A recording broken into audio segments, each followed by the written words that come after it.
Hello YouTube, Scamp the Wolf here, back with another video for your viewing pleasure. I apologize if I look a little weird, I kind of have a breakout going on, but that doesn't matter because we have a new Linkin Park album finally, after over 7 years of waiting for it, and it's finally here. I mean, not that we were waiting for it because we didn't know whether it was going to come out, whether this, whether that, whether they were going to get a new singer, whether they were going to continue or anything like that until just a couple months ago when the Emptiness Machine came out, and then people liked it, people didn't like it. I thought it was very good, for sure. I thought it was a very good track, and really that's the only track that I heard leading up to this entire album, which is around 11 songs. Actually, it is 11 songs with a short intro, and it's around 32 minutes in length, and really like going through it, like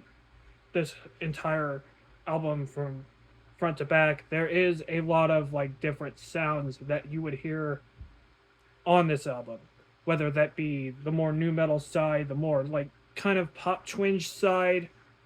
And I think for what it is, they kind of strike a good balance in between different sounds. I mean, of course, if you're a longtime Linkin Park fan, you would like the fact that they're going slightly back to hybrid theory on some moments, and that's good. Even though like it's Emily Armstrong, who is a good vocalist, and she does show it that she is a competent enough replacement for Chester Bennington. Not really a replacement, but like one to extend the new legacy forward, and one to extend like a lot of different things, like and forge a new chapter in the Linkin Park like discography, I guess.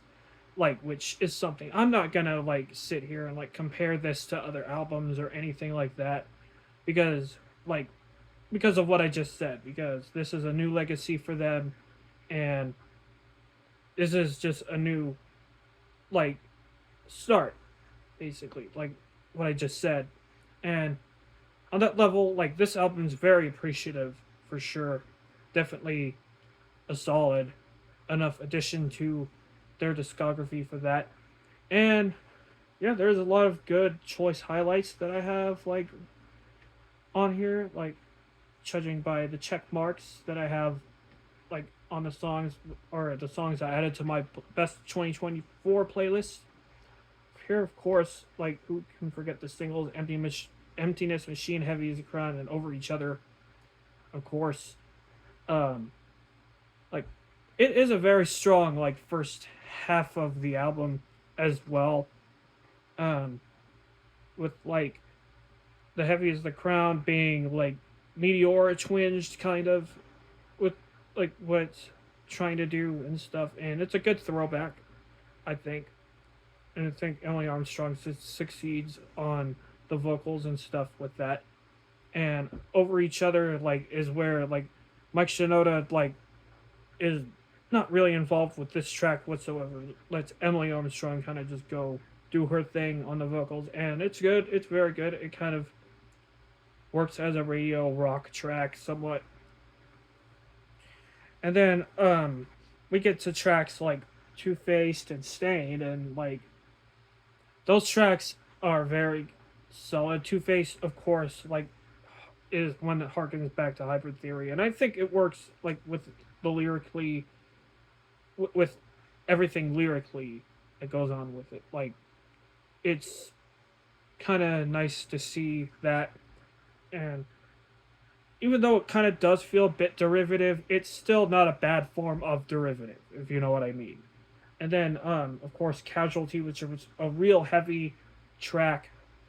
Um, it's a heavy, like, kind of, like, it's just, like, screamed kind of from Mike Shinoda, but really from Emily Armstrong, who is all over the track with the scream vocals. This is a short song, too, running only about 2 minutes, 20 seconds, and definitely works well for that.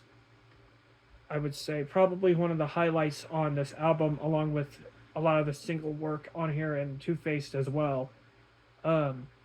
I kind of feel like because this is a short album, it doesn't really like leave as much of an impression, like especially with some tracks ending earlier than they should. For example, Overflow and IGYEIH, also known as I give you everything that I have. Um, and I don't feel like these tracks really uh, they're good for like what the band intended them to be, but I feel like they're not they're not nearly as developed. I think Overflow really does sound good, like especially with her vocals and stuff. Like she definitely feels different from Chester, and that's not a bad thing at all. I mean, like um, when you consider like the more like softer stuff, it's different, and that's what I like about it.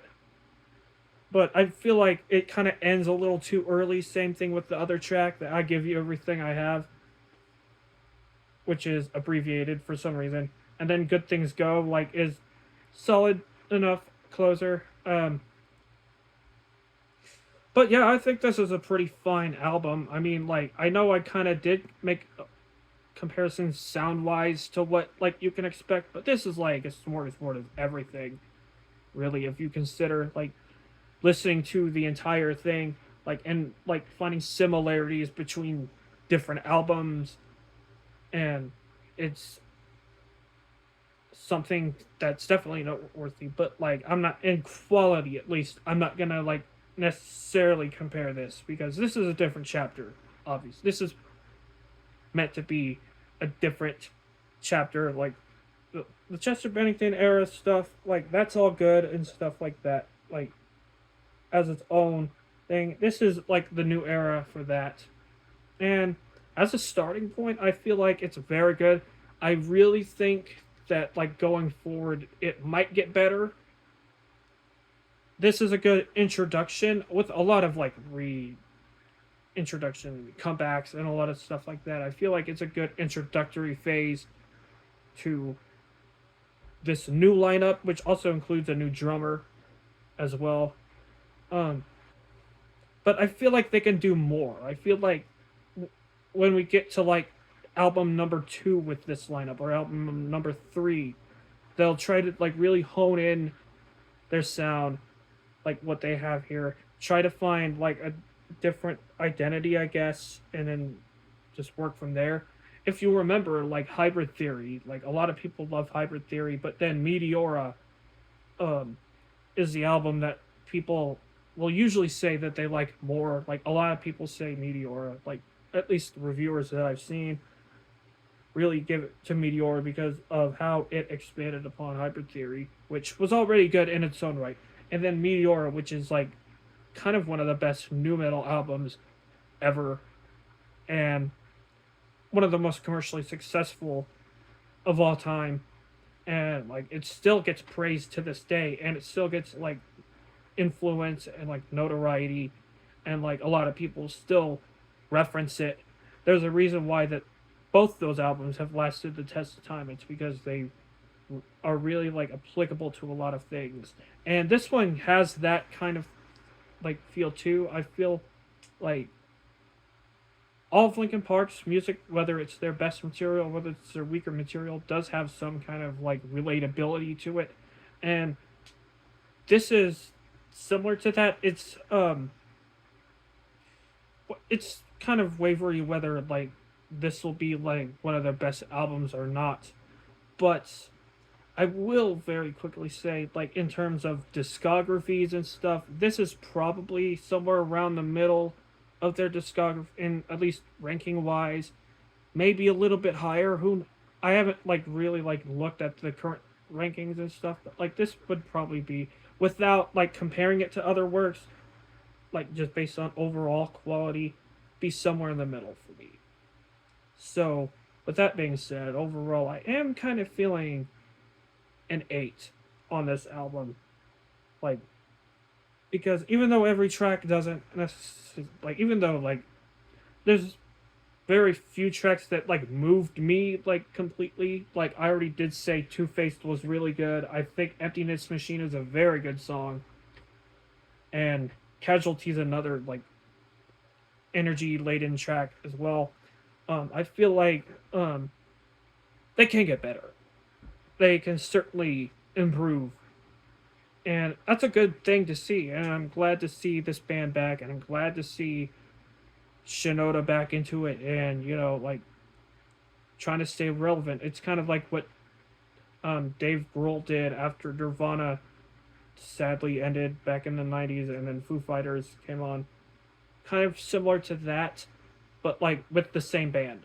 So only instead of like him moving, it's like one member forming a different band. It's like the band finding a new voice to like really like put on there. But yeah, that's basically what it is. From Zero is a very solid effort. Is it one of the best albums of the year? Probably so, because we haven't had that much that's been coming out.